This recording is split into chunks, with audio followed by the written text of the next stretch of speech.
Hello students, this is a video for English 2 and we will be doing a chapter from your book Echoes called The Sound Machine, written by Roald Dahl in 1949. We'll just be doing a reading of the text and explanation, a very brief explanation. But before that, I would like to read a brief history about the author. Okay. Roald Dahl, the best loved of children's writers, was born in 1916 in Wales of Norwegian parents, that is in England. He was educated in England before starting work for the Shell Oil Company in Africa and began writing after a monumental bash on the head sustained as an RAF fighter pilot during the Second World War. So before he started being a writer, he was a pilot in the Second World War, and he had sustained some injuries, which thereafter he started writing. He worked in a tiny hut in the apple orchard of his house in Buckinghamshire until his death in 1990 at the age of 74. Roald Dahl's many books continue to be read by children the world over who delight in the magic of his marvelous storytelling. His books continue to be bestsellers despite his death in 1990, and total sales are 100 million worldwide. So, Roald Dahl is best known as a children's writer, and, and he is also very renowned, and he has millions of copies sold worldwide. So the story today, The Sound Machine, is about this man named Klausner, a German name, okay?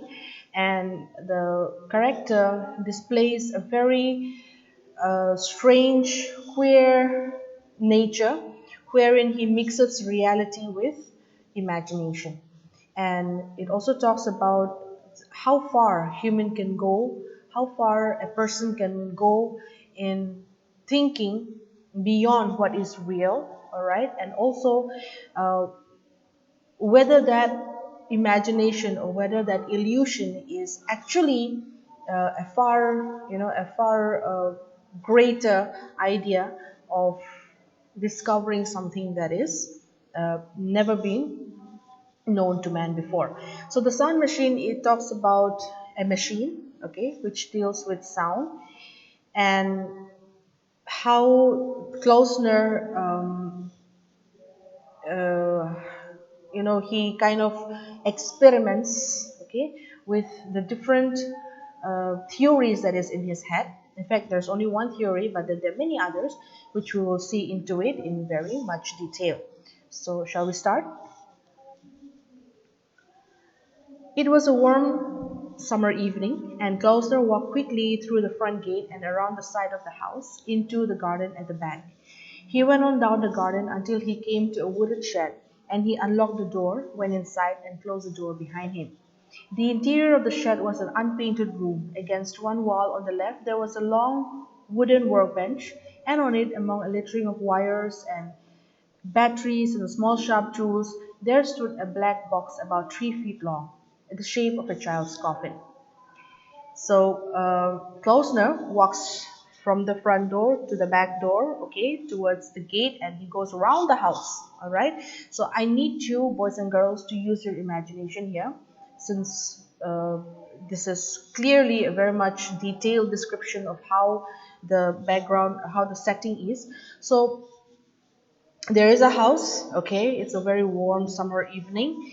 Klausner comes out of the front of his house, goes out of the gate, goes in back, okay, and gets into a shed, which is, we can say in simple words, a garage. So he has to come out of his front gate, and then come back around the house to enter into that shed. And in that shed, it is very not well built, okay, it's unpainted room, very temporary. And on the left side, okay, on the left side of the door, there is a wooden bench, and on that wooden bench there is a box that is about 3 feet long, looking like a child's coffin. And among those there are a lot of batteries and wires. Klausner moved across the room to the box. The top of the box was open, and he bent down and began to poke and peer inside it among a mass of different colored wires and silver tubes. He picked up a piece of paper that lay beside the box, studied it carefully, put it down, peered inside the box, and started running his fingers along the wires, tugging gently at them to test the connections, glancing back at the paper, then into the box, then at the paper again, checking each wire. He did this for perhaps an hour. So as Klausner goes towards the box, okay, the top of the box is open. Remember, it's a very 3 feet long box, all right, and he looks inside it, and inside there are lots of teeny tiny wires and tubes. Okay, so it's a machine, as we can conclude, and the wires are of different colors, and beside the box there is a paper which Klausner takes up and studies. So it must have been a blueprint or kind of a design or notes that he must have noted down regarding the machine. So he keeps on looking at the paper and the box and the paper and the box, tugging each wire, trying to adjust here and there. And he did this for 1 hour.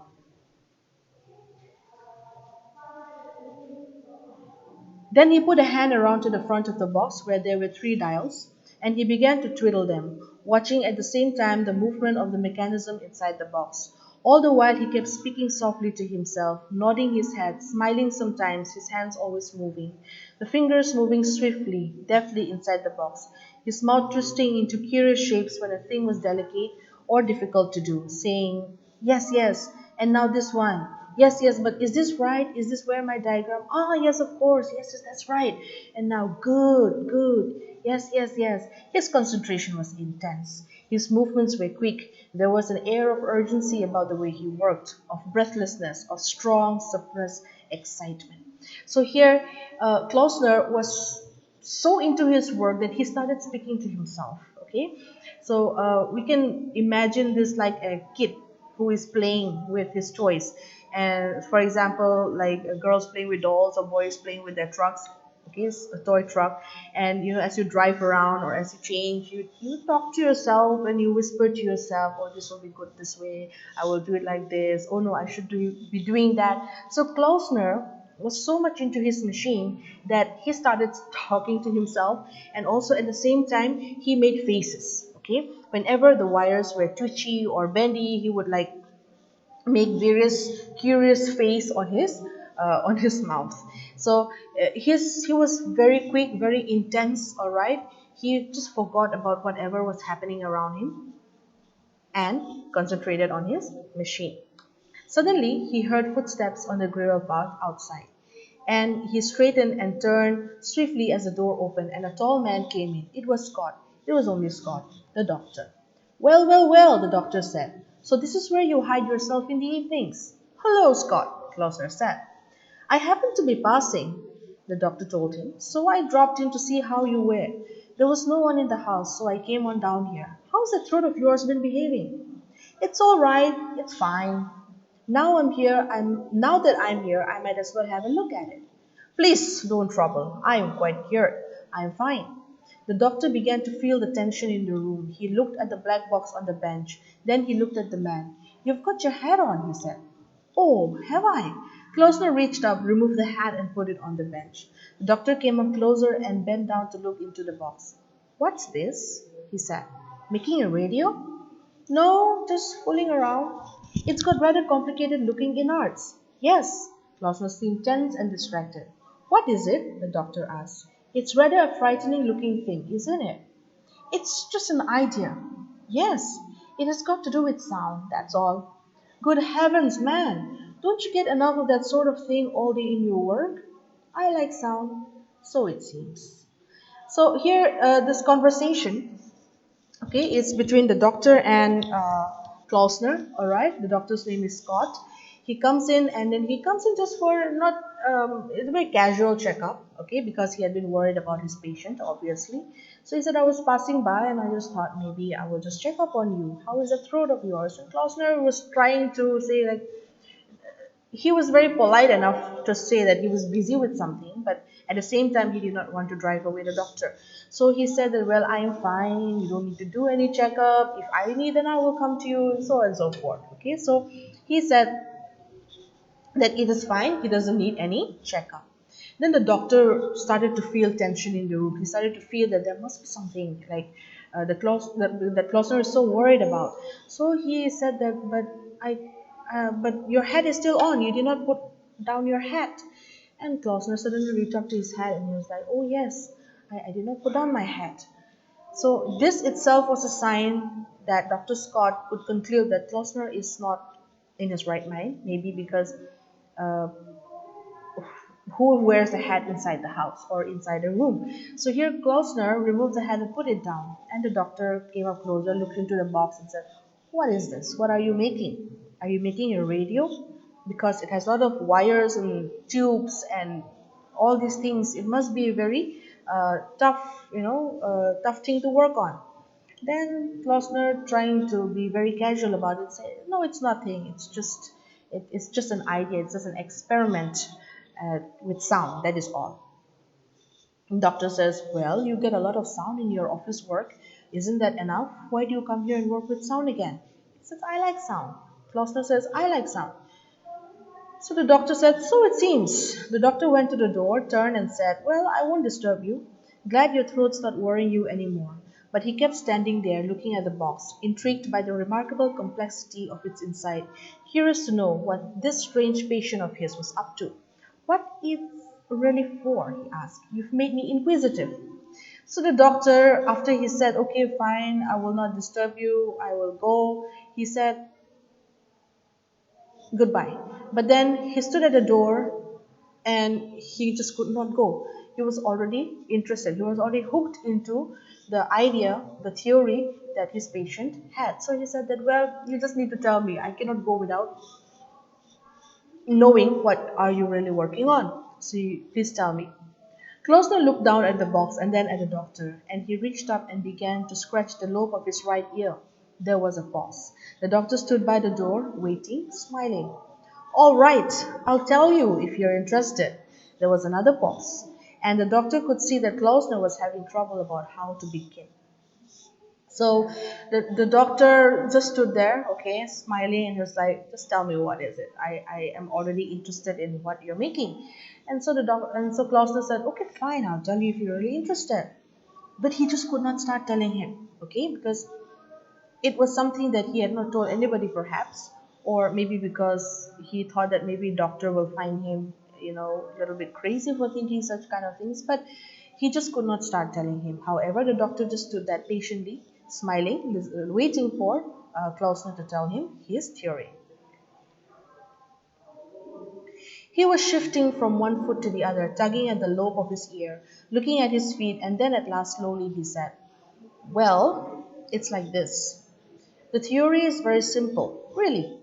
The human ear, it cannot hear everything. There are sounds that are so low pitched or so high pitched that it cannot hear them." "Yes," the doctor said. "Yes." "Well, speaking very roughly, any note so high that it has more than 15,000 vibrations a second, we cannot hear it. Dogs have better ears than us. You can buy a whistle whose note is so high pitched that we cannot hear it at all, but a dog can hear it." "Yes, I've seen one," the doctor said. "Of course you have. And up the scale, higher than the note of that whistle, there is another note, a vibration if you like, but I prefer to think of it as a note. You cannot hear that one either.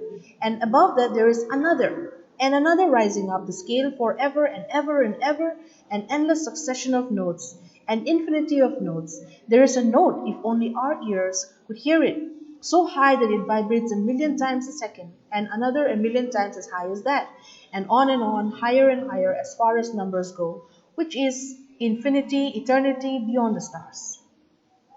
So suddenly when Gloucester started opening up, okay, he became more and more excited. He started with saying that, "Well, there are, my theory is very simple.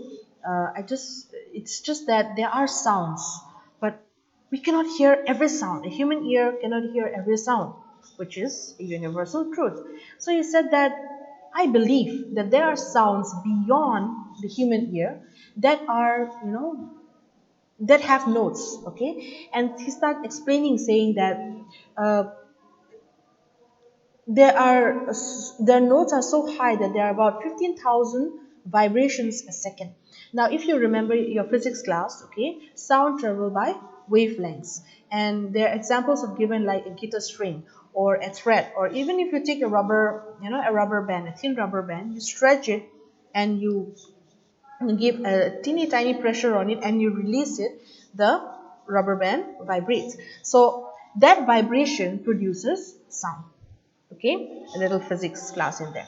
So here he says that, do you know that we cannot hear 15,000 vibrations per second, but dogs can hear that sound. That's why they have this whistle where only the dogs can hear it. It's so high pitched that nobody can hear it, but only the dogs. And the doctor said, yes, I remember.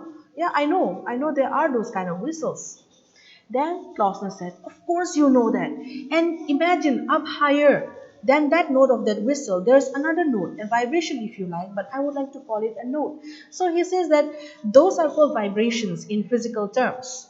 Okay, vibrations which produces sound traveling through wavelengths.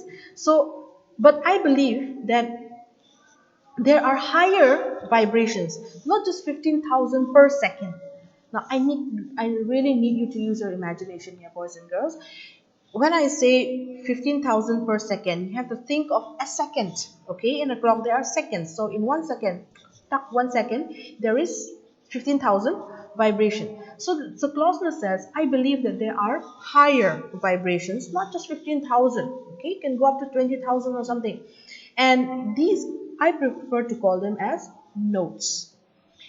I don't know how many of you study music, but those of you who know about music, or you play the guitar, or you sing, or any other musical instrument, you will be familiar with this thing called notes. Notes are, in simple term, we call them keys. Okay, there is an A, B, C, D, E up to G. So these are called notes, and they're minor notes. Okay, for example, A minor, or A flat, B minor, B flat. So there are also, these are called notes. In musical terms, these are very much important. In fact, these are the basic things that are taught in music schools. So he says that I prefer to call them as note, not as a vibration. Okay, so he says that you cannot hear that one because it is too high pitched. So I believe that there is a successive rise in this number of notes. It's so high that it is endless. Okay, and if these are vibrations, then that means they produce sound. If they produce sound, then I believe they have notes. So it will be an endless succession of notes. There'll be millions of vibration in a second, and another million as times higher than that, and on and on and on, which is eternity beyond the stars. Klausner was becoming more and more animated every moment. He was a small, frail man, nervous and twitchy, with always moving hands. His large head inclined towards his left shoulder as though his neck were not quite strong enough to support it rigidly. His face was smooth and pale, almost white, and the pale grey eyes that blinked and peered from behind a pair of steel spectacles were bewildered, unfocused, remote. He was a frail, nervous, twitchy little man, a moth of a man, dreamy and distracted, suddenly fluttering and animated. And now the doctor, looking at that strange pale face and those pale grey eyes, felt that somehow there was about this little person a quality of distance, of immense, immeasurable distance, as though the mind were far away from where the body was. So this paragraph is actually very important because it talks about Klausner, okay, not just physically but also how he is as a person, a kind of a personality draw up. So Klausner became more and more excited, animated. Animated means with full of action, waving hands and almost fluttering around the room. It's like you ask a child about his or her interest and the child starts describing. Okay, maybe you ask a small kid about which balloon do you like and the child says red, and the child starts explaining about how beautiful he finds red. He finds the red balloons are. So something like that. Klausner became animated, using his hands and started moving around, and the doctor realized, or in fact noticed, that Klausner is actually a very short man. Okay, frail man means very weak, and his head is quite large, which is inclined towards his left shoulder. That means he kind of like bends like this. Okay, and his face was very smooth but very pale. Okay, almost white. So that means he's not much of a healthy person. And he has a spectacle which is made of steel, and his eyes peer out from those spectacle. So you can imagine a scientist kind of looking personality. And this is repeated: frail, nervous, twitchy little man. Okay, these three words are repeated: frail, nervous, and twitchy, which means that the author must want us to stress upon the fact that Klausner is actually very restless, small, sickly guy. Okay, so and always distracted, always dreamy, okay, always thinking about something. And now that he sees him talking about his interest or his theory of sound, the doctor realizes that this man is not in this world. Okay, he is talking about something which is not normal. I mean, in a normal conversation, people will not talk about all these things. It is very scientific. Yes, it is very vague, means unreal, okay? Because nobody has thought about this ever, whether there will be sounds or notes that is beyond human ears or human understanding, and that he is able to, identify these notes, and he will be able to think about that. There's a whole another world of sound. And he also realized that his mind, Klausner's mind, was away from the world, means away from his body. His body is physically in the garage, in the shed, but his mind is somewhere else beyond the stars. The doctor waited for him to go on. Klausner sighed and clasped his hands tightly together. I believe, he said, speaking more slowly now, that there is a whole world of sound about us all the time that we cannot hear. It is possible that up there in those high-pitched, inaudible regions there is a new exciting music being made, with subtle harmonies and fierce grinding discords, and music so powerful that it would drive us mad if only our ears were tuned to hear the sound of it. There may be anything. For all we know, there may. The doctor said, yes, but it's not very probable. So the doctor cuts him in. Okay, he says, as Klausner continued, Klausner says that I believe. He claps his hand together and says, I believe that there's a whole new world of sounds which is not audible, means which is not beyond, I mean, which is not in the capacity of a human ear to listen to. But I believe that there are notes.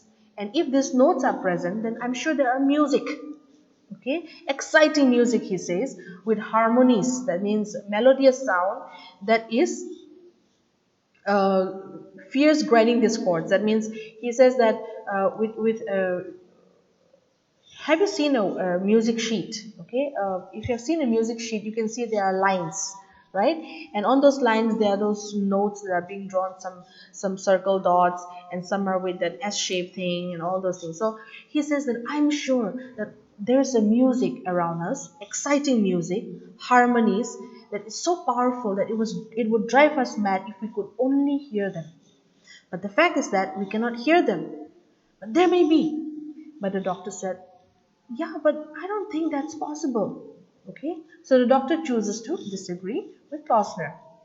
Why not? Why not? Klausner pointed to a fly sitting on a small roll of copper wire on the workbench. You see that fly? What sort of a noise is that fly making now? None that no one can hear, that one can hear. But for all we know, the creature may be whistling like mad on a very high note, or barking, or croaking, or singing a song. It's got a mouth, hasn't it? It's got a throat. So Klausner is not ready. I mean, he does not like the fact that the doctor disagrees with him. He said, why not? Okay, why is it not possible? Look at that fly, and he points to a fly sitting on a roll of copper wire. Okay, I hope you know what is a copper wire. It's brown in color. It is used in this electrical, connections. All right, so he says that look at that fly sitting on that copper wire. Okay, a roll of copper wire. He said that, can you hear what the fly is saying, or what the fly is making, what sound the fly is making? No, we cannot hear it. But for all we know, the fly may be singing, or he may be shouting, or barking, or croaking like a frog. But the fact is that we cannot hear it, because it may be too high pitch or too low pitch. It is impossible for us to hear. But then the fly has a mouth, the fly has a throat. Won't it make a noise? The doctor looked at the fly and he smiled. He was still standing by the door with his hand on the doorknob. Well, so you're going to check up on that? Some time ago, Klausner said, I made a simple instrument that proved to me the existence of many odd inaudible sounds. Often I sat and watched the needle of my instrument recording the presence of sound vibrations in the air when I myself could hear nothing. And those are the sounds I want to listen to. I want to know where they come from and who or what is making them. So here, Klausner, the doctor says that, okay, then that means are you going to check up on that? Are you going to check whether the fly is making any noise and how are you going to do that? And Klausner said, some time ago I made a machine which proved to me that there are sounds that exist inaudible. Okay, I cannot hear those sounds normally as a person. I cannot hear them, but then I have noticed that the needle in my instrument, it moves because that needle kind of catches those sound vibrations in and around me, and that needle actually moves around, which proves that there are sounds, there are vibrations that are around but which is inaudible to me. So in conclusion, those vibrations or those sounds may have been high pitch or low pitch, because why? Normally humans can listen to only to a certain amount of sound or noise. And he says that those are the noise or those are the sounds that I want to listen to. So Klausner is not satisfied with the fact that he can prove that there are sounds or vibrations that exist which cannot be heard by human being normally. He wants to go further and listen to those sounds. I hope you're getting this, boys and girls. Okay, there are two things here. We have vibration, sound. Okay, so vibrations are what? Vibrations are those movements that are made. Okay, and as I've explained before, sounds are what? They're nothing but vibrations that travel in wavelengths. So here Klausner talks about those vibrations, and he has proved that yes, there are those sounds, there are those vibrations around, but the only thing is that human ear cannot hear them, because human ear is created, okay, as I might say, to be able to hear to a certain limit. All right, dogs can hear better than us. There are certain sounds that dogs can hear which we cannot hear. They sense it. Dogs can hear up to 15,000 vibrations per second, but humans cannot do that. Okay, so here he says that if we could at least listen to those sounds, so that means what? He is planning to not only prove that there are sounds that cannot be heard by human beings, but he also wants to listen to those sounds. All right? And that machine on the table, the doctor said, is that going to allow you to hear these noises? It may, who knows? So far, I've had no luck, but I've made some changes in it, and tonight I'm ready for another trial. This machine, he said, touching it with his hands, is designed to pick up sound vibrations that are too high-pitched for reception by the human ear, and to convert them to a scale of audible tones.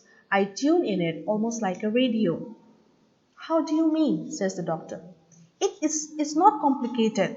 Say, I wish to listen to the squeak of a bat. That's a fairly high-pitched sound, about 30,000 vibrations a second.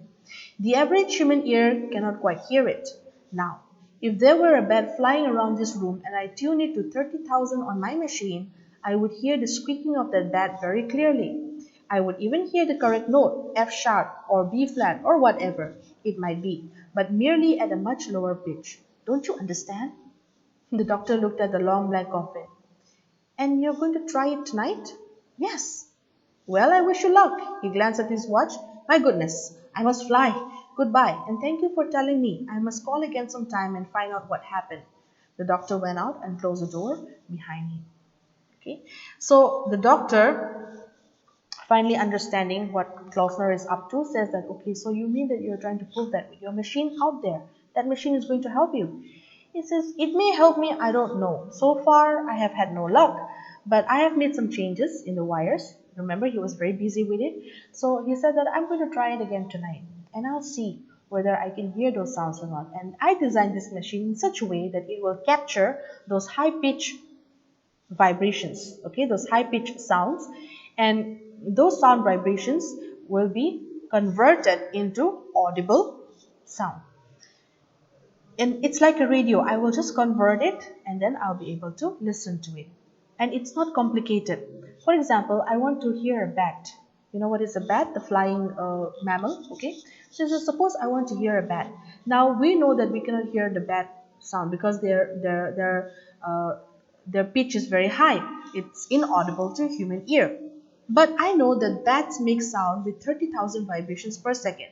So what I will do is I will simply tune in my machine to 30,000 vibration. I mean to that, uh, to that dial, and using that I'm going to convert that one into an audible note which I will be able to listen to. And I don't know, it may be B flat, it may be F sharp, it can be anything. You understand? Doctor said, yes, I understand, and you're going to try that tonight, so all the best. I think I have to go because I'm going to be late. So he leaves Klausner. For a while longer, Klausner fussed about with his wires in the black box. Then he straightened up in a soft, excited whisper and said, now we'll try again. We'll take it out into the garden this time, and then perhaps, the reception will be better. Lift it up now, carefully. Oh my God, it's heavy. He carried the box to the door, found that he could not open the door without putting it down. Carried it back, put it on the bench, opened the door, and then carried it with some difficulty into the garden. He placed the box carefully on a small wooden table that stood on the lawn. He returned to the shed and fetched a pair of earphones. He plucked the wire connections from the earphones to the machine and put on the earphones over his ears. The movements of his hands were quick and precise. I need you to take note of that. The movements of his hands were quick and precise. He was excited and breathed loudly and quickly through his mouth. He kept on talking to himself with little words of comfort and encouragement, as though he were afraid that the machine might not work, and afraid also of what might happen if it did. So after the doctor leaves, Klausner starts talking to himself again. Okay, of course, there's nobody else, but he's very happy and content to talking to himself. So he says, okay, now we will try again. Let me take you out to the garden. Okay, and he lifts up the box. Remember, it's a 3-foot box, but Klausner is not strong enough. Remember, he is a very pale, frail looking person. So as he lifts up the box, he realized that it is way more heavier than he could carry. And here, when he goes towards the door, he finds that he cannot open the door and carry the box at the same time. So what does he do? He takes the long cut.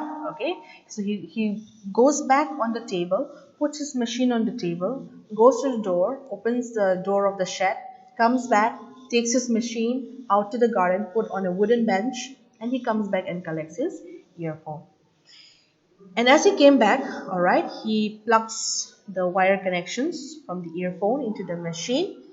And I told you to take note of that. His movements were quick and precise. Okay, so that means he knows exactly what he is doing. All right, so he was excited and he breathed loudly. He kept talking to himself and he started saying that he started to comfort and encourage himself. Okay, he said, okay, fine now. Let us not be nervous. Okay, it might work, it might not work. Klausner was scared of two things. One, if the machine did not work, then he might have to try again. Number two, what if the machine worked? And what would happen after that? He stood there in the garden beside the wooden table, so pale, small, and thin that he looked like an ancient, consumptive, bespectacled child. The sun had gone down. There was no wind, no sound at all. From where he stood, he could see over a low fence into the next garden, and there was a woman walking down the garden with a flower basket on her arm. He watched her for a while without thinking about her at all. Then he turned to the box on the table and pressed a switch on its front. He put his left hand on the volume control and his right hand on the knob that moved the needle across a large central dial, like the wavelength of a radio.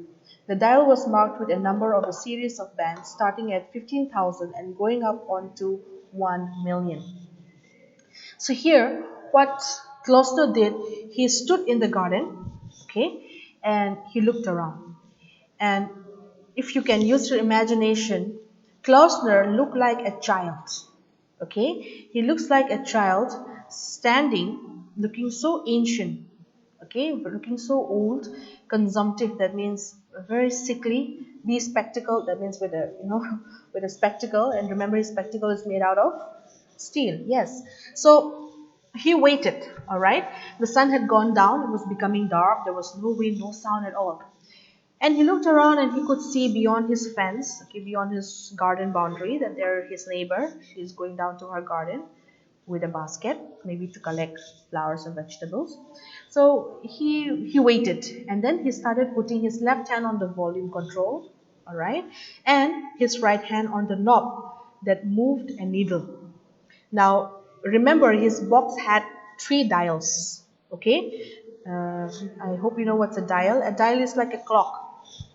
I have a watch here. Now, this is called a dial. Okay, you have numbers in it. So his dials started from 15,000 going up to 1,000,000. So that means what? The human ear cannot hear sounds that is beyond 15,000. So that is why he marked the dial starting from 15,000, then goes to 16, 17, 18, 19, and it goes up to 1,000,000. So one of his left hand was on the volume and his other hand was on the knob where he can, switch the dial. He can switch the needle. And now he was bending forward over the machine. His head was cocked to one side in a tense, listening attitude. His right hand was beginning to turn the knob. The needle was traveling slowly across the dial, so slowly that he could hardly see it move, and in the earphones he could hear a faint, spasmodic crackling. Behind this crackling sound, he could hear a distant humming tone, which was the noise of the machine itself, but that was all.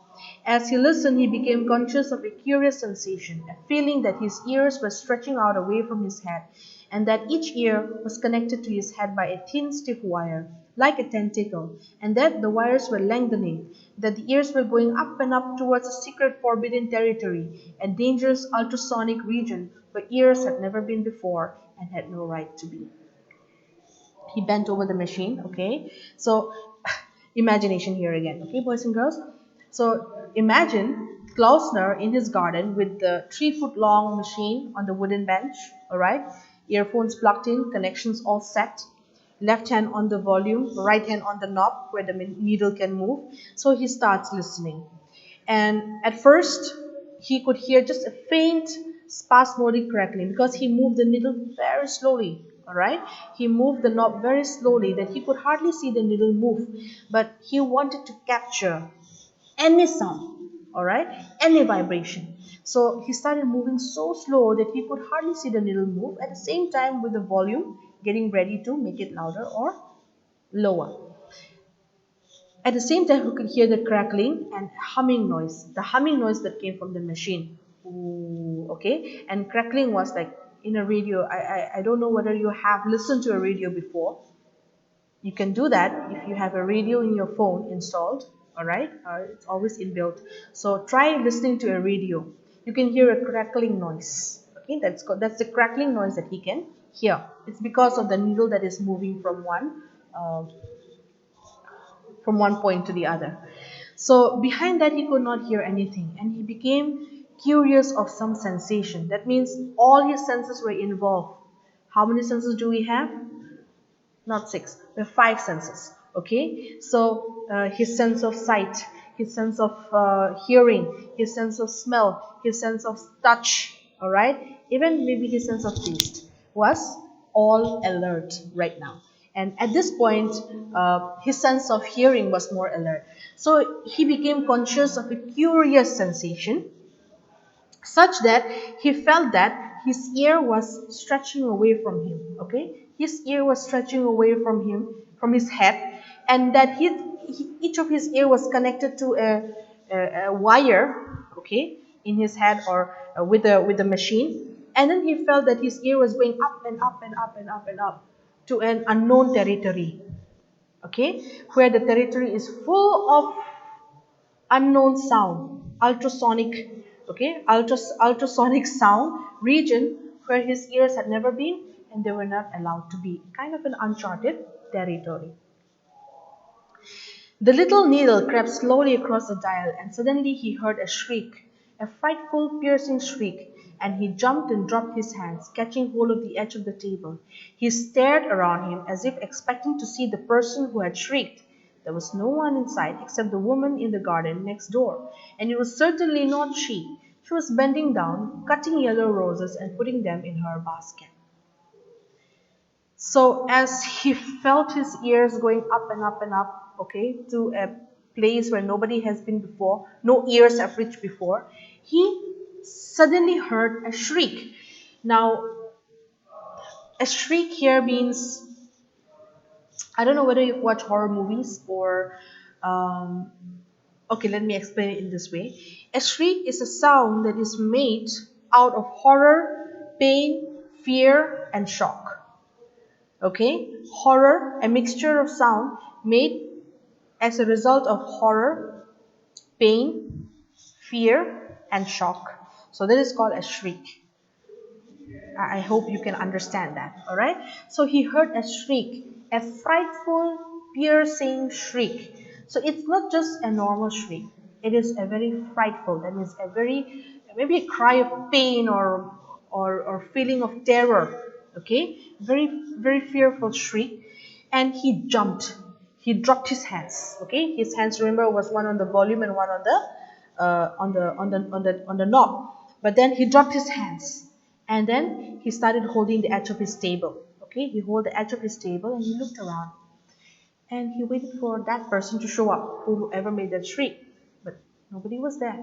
The only person that was in and around him, was his neighbor who was cutting yellow roses and putting them in her basket. Again it came, a throatless, inhuman shriek, sharp and short, very clear and cold. The note itself possessed a minor metallic quality that he had never heard before. Klausner looked around him, searching instinctively for the source of the noise. The woman next door was the only living thing in sight. He saw her reach down, take a rose stem in the fingers of one hand, and snip the stem with a pair of scissors. Again he heard the scream. It came at the exact moment when the rose stem was cut. So he looked around again, okay, and he could not figure out who is this person crying out. Okay, it sounded very throatless. It did not sound very human. It was very inhuman. Okay, sharp, short, clear, and cold. The note itself, that means that sound, which Klausner prefers to call it a note, itself possessed a minor metallic quality. That means it kind of came from an inanimate object, and he had never heard this kind of sound before. Okay, so he looked around and he saw the woman, his neighbor, cutting this rose stem. Her fingers were holding the rose stem, and she used a pair of scissors to cut. The moment she cut the rose stem, that sound came in again. At this point, the woman straightened up, put the scissors in the basket with the roses, and turned to walk away. "Mrs. Saunders!" Klausner shouted, his voice shrill with excitement. "Oh, Mrs. Saunders!" And looking around, the woman saw her neighbor standing on his lawn, a fantastic arm-waving little person with a pair of earphones on his head, calling to her in a voice so high and loud that she became alarmed. "Cut another one, please! Cut another one, quickly!" She stood still, staring at him. "Why, Miss Klausner?" she said. "What's the matter? Please do as I ask. Just cut one more rose." Mrs. Saunders had always believed her neighbor to be a rather peculiar person. Now it seemed that he had gone completely crazy. She wondered whether she should run into the house and fetch her husband. No, she thought. No, he's harmless. I'll just humor him. Certainly, Mr. Klausner, if you like, she said. She took her scissors from the basket, bent down, and snipped another rose. Again, Klausner heard that frightful throatless shriek in the earphones. Again, it came the exact moment the rose stem was cut. He took off the earphones and ran to the fence that separated two gardens. "All right, that's enough. No more, please. No more." The woman stood there, a yellow rose in one hand, clippers in the other, looking at him. So I guess you figured out, okay, what was the sound that Klausner heard? It was a sound that came from the cutting of the rose stem. So Klausner, okay, requests his neighbor, Mrs. Saunders, to cut just one more rose. Okay, and as Mrs. Saunders looked at Mr. Klausner, because he was shouting at her, he said, Mrs. Saunders, please cut one more, please cut one more. And he was shouting from his garden. Okay, so she looked at him, and he was this small, frail man, okay, with earphones, and he was waving his arms, excited, all right. And she was like, She always thought that her neighbor is kind of, out of the world person, because he must have never talked to her, and this was might have been the first time that he ever called out for Mrs. Saunders. So she always believed that her neighbor was a very, lonely, only to himself kind of person. But today, this evening, she was convinced that he was completely mad. Because here he is, he said, please cut just one more, please cut just one more rose. So she thought like, should I call my husband? Or then she decided, maybe I'll just cut one more for him. So she said, all right, Mr. Klausner, if you like, I will cut one more rose for you. So as she did, okay, Mr. Klausner heard that shriek again. And he said, all right, that's enough. He took off his earphone, okay, and he went towards that bush, okay, that fence that separated, and he said, enough, no more, please, don't cut anymore. Mrs. Saunders just stood there, yellow rose in one hand, scissors in one hand, okay, looking at him. No idea what's going on. I'm going to tell you something, Mrs. Saunders, said Mr. Klausner, something that you won't believe. So what does he tell her? He put his hands on top of the fence and peered at her intently through his thick spectacles. You have, this evening, cut a basket full of roses. You have, with a sharp pair of scissors, cut through the stems of living things, and each rose that you cut screamed in the most terrible way. Did you know that, Mrs. Saunders? No, she said. I certainly did not know that. It happens to be true, said Mr. Clausen. He was breathing rather rapidly, but he was trying to control his excitement. I heard them shrieking. Each time you cut one, I heard the cry of pain. A very high-pitched sound, approximately 132,000 vibrations a second. You could not possibly have heard it yourself, but I heard it. Did you really, Mr. Klausner? She decided she would make a dash for the house in about 5 seconds. You might say, he went on, that a bush has no nervous system to feel with, no throat to cry with. You'd be right, it has not. Not like ours anyway. But how do you know, Mrs. Saunders? And here he leaned far over the fence and spoke in a fierce whisper. How do you know that a rose bush doesn't feel as much pain when someone cuts its stem in two as you would feel if someone cut your wrist off with a garden shears? How do you know that? It's alive, isn't it? Yes, Mr. Klausner. Oh, yes, and good night. Quickly she turned and ran up the garden to her house. Klausner went back to the table. He put on the earphones and stood for a while listening. So, what did Klausner said? He says, okay, Mrs. Saunders, I'm going to tell you something. You need to listen to this. And she was like, okay, fine. And he said that you have cut a basket full of roses this evening, not knowing that each time you cut one rose, they are making a sound, which you obviously cannot hear because these sounds are very high pitched. Will Mrs. Saunders understand what Mr. Klausner was saying? Of course not. She did not understand. But he goes on, okay? He does not stop. He says that, I heard them shrieking. That means I heard them crying. Each time you cut one, I heard the cry of pain. And you know how much was that high-pitched sound? It was 132,000 vibrations per second. You did not hear it. Obviously, you did not hear it. But I heard it. And do you know that these roses are alive? They also feel pain. Okay, so Mr. Klausner started to become very, how would you call it, excited, frightened, or angry. Okay, so he became very much, he was very much appalled with the fact that Mrs. Saunders did not care for the roses. Okay, she just cut them without ever thinking about what pain they might go through. And Mr. Klausner continued saying, he said that you would not have heard it, but I heard it. At this point, Mrs. Saunders thought, man, this guy has gone mad. I really need to run to the house as fast as I can. So she says, okay, I believe what you say is true. I don't know whether they felt pain or not. Okay, and then she says, and she ran up to her house. Klausner went back to his table and then he put on his earphones and stood listening. He could still hear the faint crackling sound and the humming noise of the machine, but nothing more. He bent down and took hold of a small white daisy growing on the lawn. He took it between thumb and forefinger and slowly pulled it upward and sideways until the stem broke. From the moment he started pulling to the moment when the stem broke, he distinctly heard in the earphones a faint, high-pitched cry, curiously inanimate. He took another daisy and did it again. Once more he heard the cry, but he wasn't so sure now that it expressed pain. No, it wasn't pain. It was surprise. Or was it?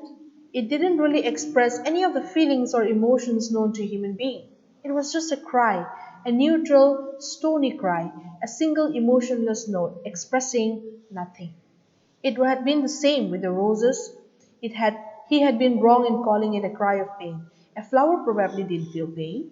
It felt something else which we didn't know about. Something called toin or spurl or plignukmen or anything you like.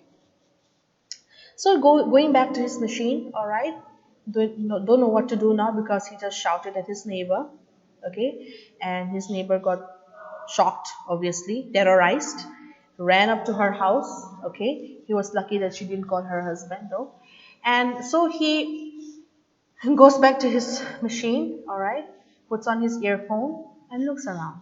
And all he could hear was that humming sound of the machine and the crackling sound. So he stoops down and he sees a daisy, a flower, okay? And he starts pulling the flower and, stretching it up here and there. And then the moment he plucked it, he heard it again. But this time, he realized that this was not a cry of pain. It was not a cry of happiness either. It was nothing. It was just a noise. Okay? It was just a cry, a neutral cry. Not pain, not happiness, not terror, nothing. And at the same time, he realized that, yeah, a flower cannot feel pain because a flower is not a human being. Then it must have been something. Okay? So he did not know what to name that sound that he heard. He did not know what to name that piercing shriek. So he just said maybe it's called toin or spurl or plinakmen, anything, all right? He was quite confused right now. And he realized that he must have been wrong to scold or actually shout at his neighbor Mrs. Saunders for hurting the roses when in fact she was not really hurting because flowers cannot feel pain. He stood up and removed the earphones. It was getting dark, and he could see pricks of light shining in the windows of the houses all around him. Carefully he picked up the black box from the table, carried it into the shed, and put it on the workbench. Then he went out, locked the door behind him, and walked up to the house. The next morning Klausner was up as soon as it was light. He dressed and went straight to the shed. He picked up the machine and carried it outside, clasping it to his chest with both hands, walking unsteadily under its weight. He went past the house, out through the front gate, and across the road to the park. There he paused and looked around him.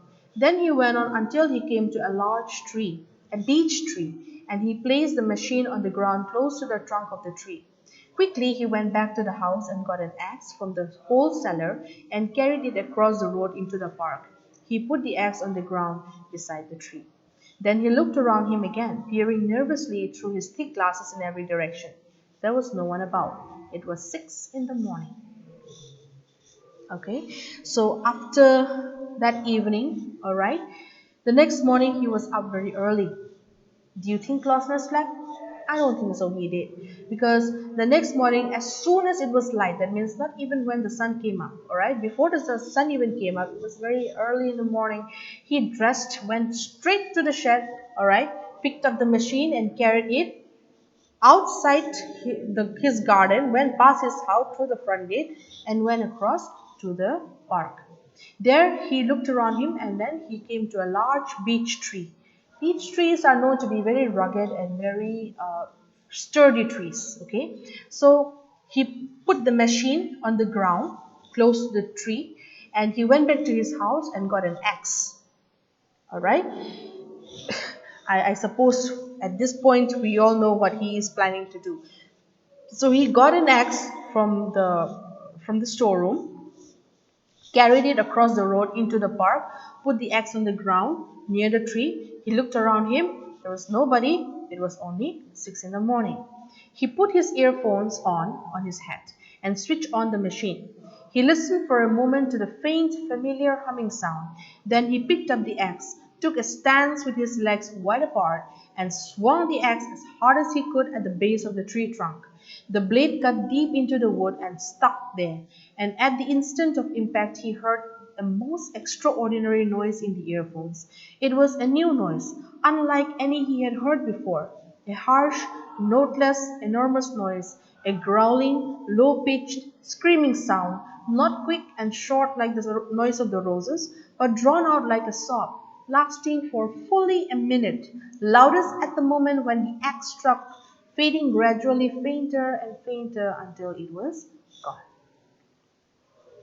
What did Klausner do? Obviously, he started his experiment again early in the morning at 6. Alright? So, I guess the cutting of the rose stems were not enough proof for him. He wanted to hear more. And as Adam Smith says, human wants are unlimited. Okay? I guess you've heard in economics. So, he wanted to hear more. Alright? So, what did he do? He put on his earphones, switch on the machine, just like we take a position to cut through trees. All right, so he take a stance and then swings his axe with full blow into the trunk of the tree. And as he swung his axe, as he cut, okay, as his first cutting of the tree, the blade cut deep into the wood and it got stuck there. The axe got stuck into the wood. And at that instant, he heard the most extraordinary sound or noise in his earphone. It was new. It was not like the one that he heard that evening. Okay, in the previous evening. It was new. It was very harsh, noteless. That means he could not figure out what note it had. Okay, and it was big, a very big noise, growling type, low pitched, screaming sound, and it was not quick. It was not like that. Okay, it was very long. It took about 60 seconds for that noise to go away, and it was loudest at the moment when the axe struck the trunk of the tree, and it started fading slowly and slowly until it was gone for about 60 seconds, a minute. Klausner stared in horror at the place where the blade of the axe had sunk into the wood flesh of the tree. Then gently he took the axe handle, worked the blade loose, and threw the thing on the ground. With his fingers he touched the gash that the axe had made in the wood, touching the edges of the gash, trying to press them together to close the wound, and he kept saying, "Tree, oh tree, I am sorry, I am so sorry, but it will heal fine." For a while he stood there with his hands upon the trunk of the great tree.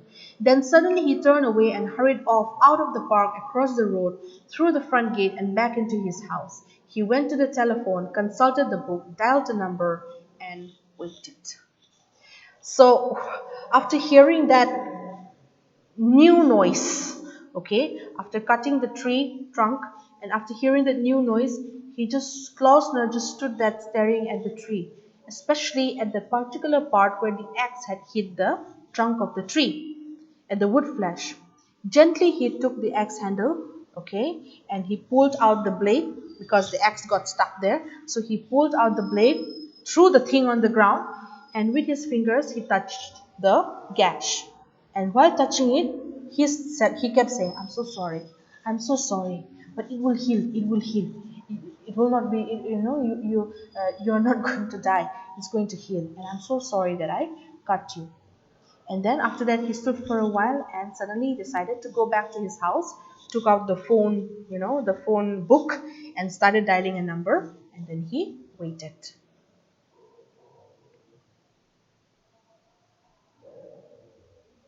He held the receiver tightly in his left hand and tapped the table impatiently with his right. He heard the telephone buzzing at the other end, and then the click of a lifted receiver and a man's voice, a sleepy voice saying, "Hello, yes." So remember, this was written in 1949. Okay, it's a few years after the Second World War. So those days, no cell phones. So obviously he went to a telephone, a landline, and there he dialed the number and he started waiting. Okay, impatiently, with his right hand, he impatiently tapped on the table. All right. And in the other hand, he could hear the receiver saying, "Hello, yes." "Dr. Scott," he said. "Yes, speaking." "Dr. Scott, you must come at once. Quickly, please." "Who is it speaking?" "Klausner here. And you remember what I told you last night about my experience with sound and how I hope it might?" "Yes, yes, of course. But what's the matter? Are you ill?" "No, I'm not ill, but it's 6:30 in the morning," the doctor said. "And you call me, but you're not ill. Please come, come quickly. I want someone to hear it. It's driving me mad. I can't believe it."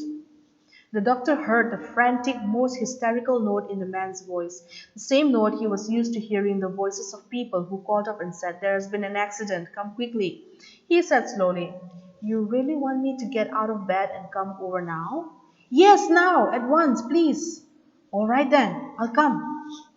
So the doctor realized that Klausner must have gone through some experience or must have had a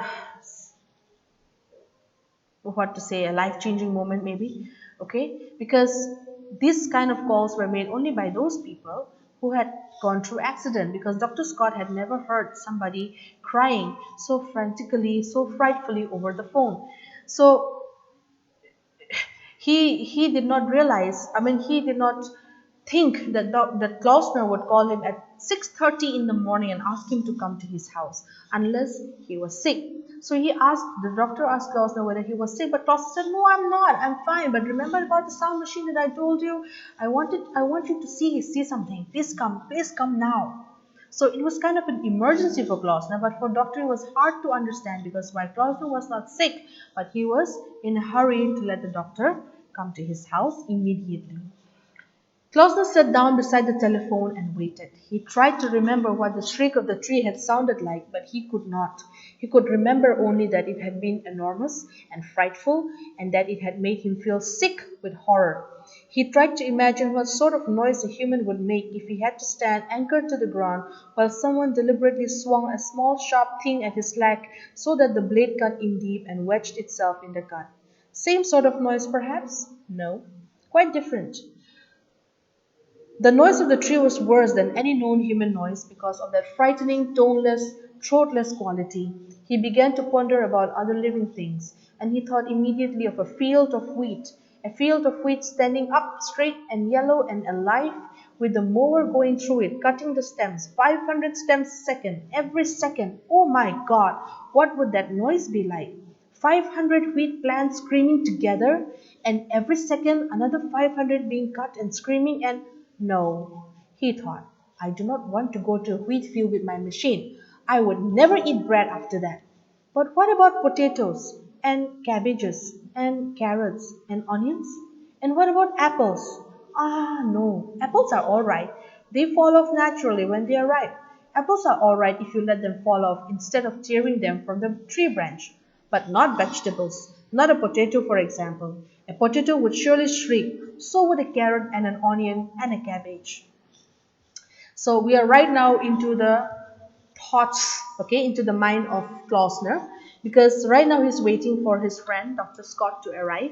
And as he was waiting for his friend to arrive, he started thinking, okay, he could not remember what noise the tree made, but he kind of like felt that he was becoming sick, not because of what he did, but because of the horrible thing that happened to the tree. What horrible thing happened to the tree? The trunk had got a cut because of the axe. So he imagined what sort of a human would make, what sort of a noise a human would make if he had to stand to the ground while someone deliberately swung a small sharp thing at his leg.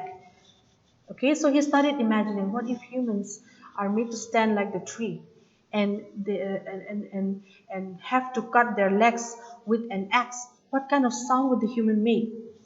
So he said, I don't think so. They'll make the same sound. It will be a different sound. And then he starts to wonder about other things. For example, a field of wheat. Okay, and he started thinking, oh, what about a field of wheat? And suppose the mower, in like in India, very lately we got machines to work in the paddy fields. Before we used to just have human laborers to work on. But now that machines are there, he started wondering if a machine can cut 500 stems a second. Every second, in 1 second, 500 wheat plants will be shouting and shrieking.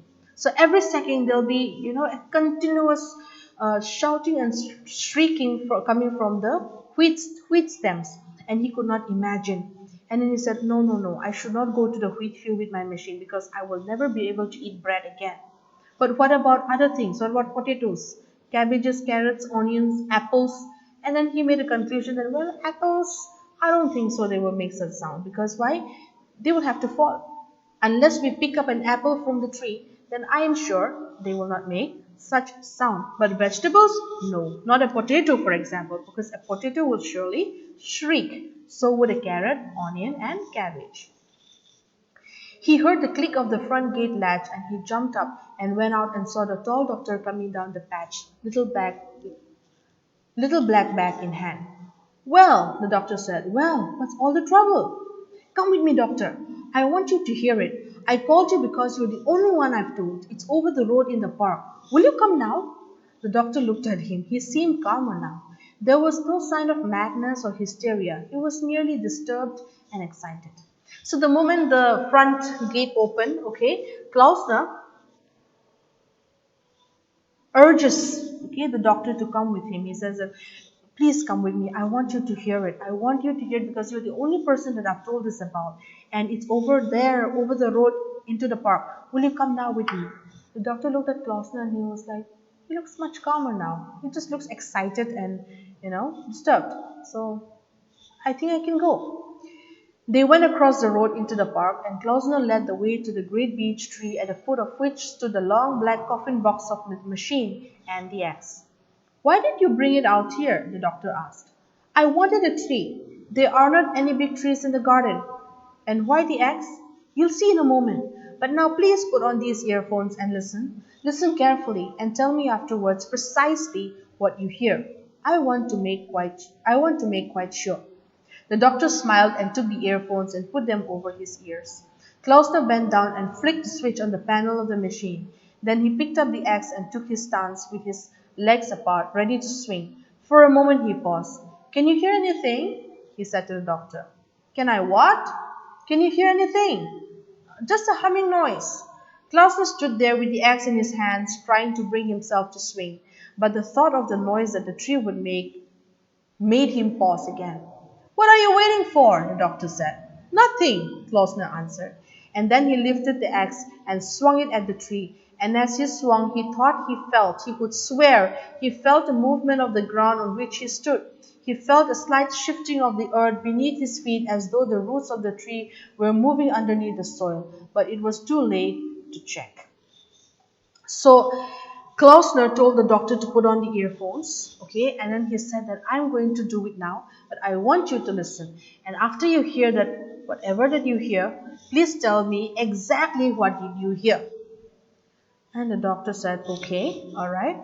And then Klausner bent down, took up the axe and started standing, okay, ready to hit the tree again. And he asked the doctor for one last time, said, can you hear anything? And the doctor said, can I what? Because his earphones is there. Remember when we first got earphones and we listened to the song and we don't realize how loud we speak. So the doctor is going through that right now. He said, can I what? Because he could not hear what Klausner was saying, but at the same time he put on his earphones and Klausner said, can you hear anything? And he said, no, just a humming noise, which was the sound of the machine. So Klausner stood there with his axe in his hand, trying to bring himself to swing, to cut the tree again in the branch. But then, imagining that noise that the tree would make, he stopped himself, okay, and he paused. And the doctor said, what is the matter? Anything wrong? What are you waiting for? Klausner said, nothing. And the moment he swung the tree, he could feel the ground moving. All right? He could feel that the roots of the tree moving. We can say like that. But it was too late. It was too late to check because why? What happened?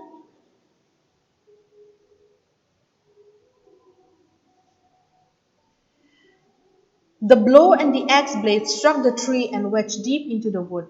At that moment, high overhead, there was the cracking sound of wood splintering and the swishing sound of leaves brushing against other leaves.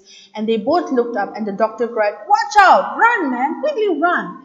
The doctor had ripped off the earphones and was running away fast. But Klausner stood spellbound, staring up at the great branch, 60 feet long at least, that was bending slowly downward, breaking and crackling and splintering at its thickest point, where it joined the main trunk of the tree. The branch came crashing down, and Klausner leaped aside just in time. It fell upon the machine and smashed it into pieces.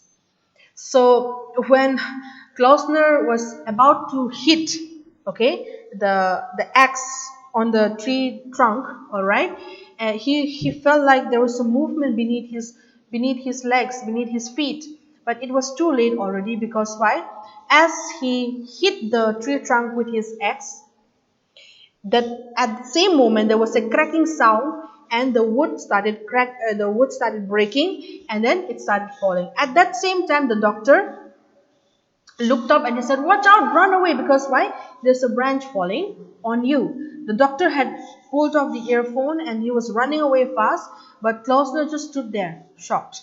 Okay, he just stood staring up at the great branch that was coming at him, and then he moved in just in time, okay, because the branch would have fallen on him, but he moved in just in time, but in the process the machine was smashed into pieces. "Great heavens!" shouted the doctor as he came running back. "That was a near one. I thought it had got you." Clausen was staring at the tree. His large head was leaning to one side, and upon his smooth white face there was a tense, horrified expression. Slowly he walked up to the tree and gently he prized the blade loose from the trunk. "Did you hear it?" he said, turning to the doctor. His voice was barely audible. The doctor was still out of breath from the running and the excitement. He said, "Hear what?" "In the earphones. Did you hear anything when the axe struck?" The doctor began to rub the back of his neck. "Well, as a matter of fact, no, I'm not sure. I couldn't be sure. I don't suppose I had the earphones on for more than a second after the axe struck." "Yes, yes, but what did you hear?" "I don't know," the doctor said. "I don't know what I heard. Probably the noise of the branch breaking." He was speaking rapidly, rather irritably. "What did it sound like?" Klausner leaned forward slightly, staring hard at the doctor. "Exactly what did it sound like?" "Oh, hell," the doctor said. "I really don't know. I was more interested in getting out of the way. Let's leave it. Dr. Scott, what did it sound like?" "For God's sake, how could I tell? With half the tree falling on me and having to run for my life?" The doctor certainly seemed nervous. Klausner had sensed it now. He stood quite still, staring at the doctor, and for fully half a minute he did not speak. The doctor moved his fingers, shrugged his shoulders, and half turned to go. "Well, we better get back." "Look!" said the little man, and now his smooth white face became suddenly suffused with color. "Look! You stitched this up." He pointed to the last gash that the axe had made in the tree trunk. "You stitch this up quickly." "Don't be silly," the doctor said. "You do as I say. Stitch it up." Klausner was gripping the axe handle and he spoke softly in a curious, almost threatening tone. "Don't be silly," the doctor said. "I can't stitch through wood. Come on, let's get back." "So you can't stitch through wood?" "No, of course not." "Have you got any iodine in your bag?" "What if I have?" "Then paint the cut with iodine. It'll sting, but it can't be helped." "Now, look," the doctor said, and again he turned as if to go. "Let's not be ridiculous. Let's get back to the house and then paint the cut with iodine." The doctor hesitated. He saw Klausner's hands tightening on the handle of the axe. He decided that his only alternative was to run away fast, and he certainly wasn't going to do that. "All right," he said. "I'll paint it with iodine." So after the tree trunk fell, okay, smashing the machine into pieces, Klausner he moved just in time. The doctor came back because the doctor ran away, remember, because he didn't want to be hit with a tree trunk that was falling. So as Dr. Scott came back running, he said, "Oh, I'm so glad you're fine. I thought the tree trunk got you. I thought you got hit by the tree." And Klausner was not interested in what the doctor said. He said, "What did you hear?" I said, "I did not hear anything." "No," he said, "no, you must have heard. the axe, the axe caught the tree trunk. You didn't hear anything? Doctor said, no, I did not hear anything. He said, what did the sound exactly sound like? He said, I don't know what it sounded like because I remember I was running away from a falling branch. I was more worried about my life, okay, than what was happening. Klausner said, well, obviously then he looked at the gash that was made by the axe and then on the trunk of the tree, and he said, look, stitch this up. Okay, you need to stitch this up. The doctor said, I cannot stitch a cut on a wooden tree. It's not possible for me to do that. He said, no, do as I say, stitch it up. Klausner was very, very adamant, very stubborn. Doctor said, please don't be silly. Let us go back. It's becoming we're becoming very silly here. We look very stupid here. It's becoming ridiculous. Let us go back. He said, of course, if you cannot stitch it, then at least apply iodine. Do you have iodine in your bag? He said, what if I have iodine in my bag? He said, then you apply iodine. It will sting a little, but then at least you cannot help it now. You cannot stitch it, but at least we can apply some iodine. The doctor, trying to be cool about it, he said, see, let us go back to the house. And then Klausner was very firm. Okay, he said, paint it with iodine. You can see the letters there. Okay, it is in italic. So paint the cut with iodine. The doctor was hesitant. He was like, what to do now? But then when he looked at Klausner was holding an axe. Okay, so it is very dangerous for a man who is angry and holding an axe at the same time. So here Klausner was looking very dangerous for the doctor. Okay, he could not imagine that what can Klausner do at this point, because for all he knew, Klausner was half crazy. Okay, crazy enough to think that iodine can help to heal the cut on the trunk of the tree. So he said, all right, I'll paint it with iodine. He got his black bag, which was lying on the grass about 10 yards away, opened it and took out a bottle of iodine and some cotton wool. He went up to the tree trunk, uncorked the bottle, tipped some of the iodine into the cotton wool, bent down and began to dab it into the cut. He kept one eye on Klausner, who was standing motionless with the axe in his hands, watching him. Okay, so finally the doctor got to work because there was no way he could run away, all right, and in no way could he leave Klausner alone here. So he got his black bag and he kneeled down on the ground and he started applying iodine on the cut on the tree trunk, keeping one eye on Klausner and one eye on what he was doing. Then Klausner, watching him motionless, okay, without any movement, he watched the doctor do his work. Make sure you get it right in. Yes, the doctor said. Now do the other one, just that one above it. The doctor did as he was told. There you are, it's done. He straightened up and surveyed his work in a very serious manner. That should do nicely. Klausner came closer and gravely examined the two wounds. Yes, he said, nodding his huge head slowly up and down. Yes, that will do nicely. He stepped back a pace. You'll come again and look at them tomorrow? Oh yes, the doctor said, of course. And put some more iodine on? If necessary, yes. Thank you, doctor. Klausner said, and he nodded his head again, and he dropped the axe, and all at once he smiled, a wild, excited smile. And quickly the doctor went over to him, and gently he took him by the arm, and he said, come on, we must go now. And suddenly they were walking away, the two of them walking silently, rather hurriedly across the park, over the road, back to the house. Okay, so the doctor does his work, apply iodine on the gash, on the cut marks on the tree trunk. In fact, there are two cut marks, all right? And after he did that, he said, okay, just take a look. I think it's done. They'll be fine. And Klausner examined and he said, yeah, can you come again tomorrow? We'll apply some more iodine. And if that is necessary, I'll come, the doctor said. Okay, so Klausner said, thank you, doctor. And he started smiling. And quickly, the doctor took his bag and gently took Klausner by the arm. And together, he said, come on, let's go. We must go now. And they walked rather quickly, leaving the machine and the axe near the tree.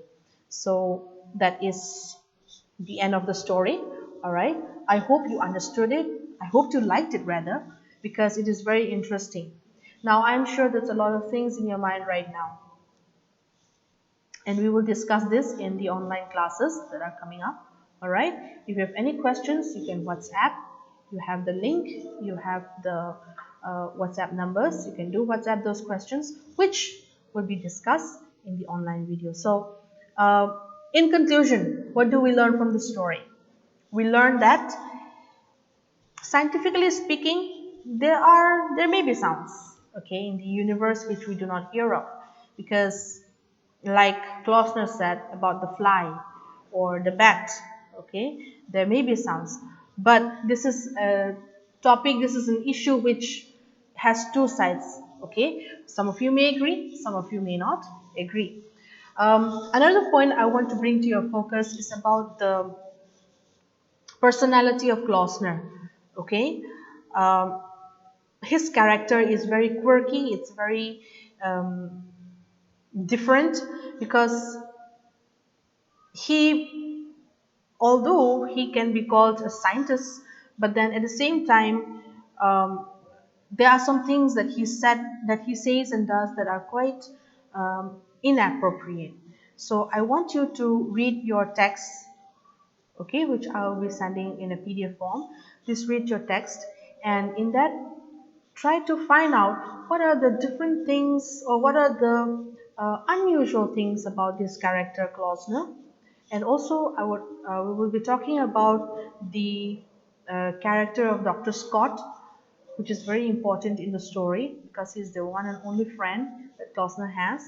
All right. So the topics, or the themes that are related to this um, story, The Sound Machine, is about reality versus illusion.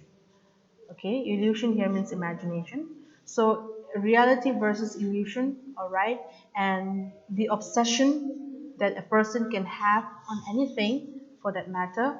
And in this case, in sound, okay, the obsession that Klausner has with sound, and also about environment, okay, preserving the environment, or feeling a kind of an endearment towards uh, nature.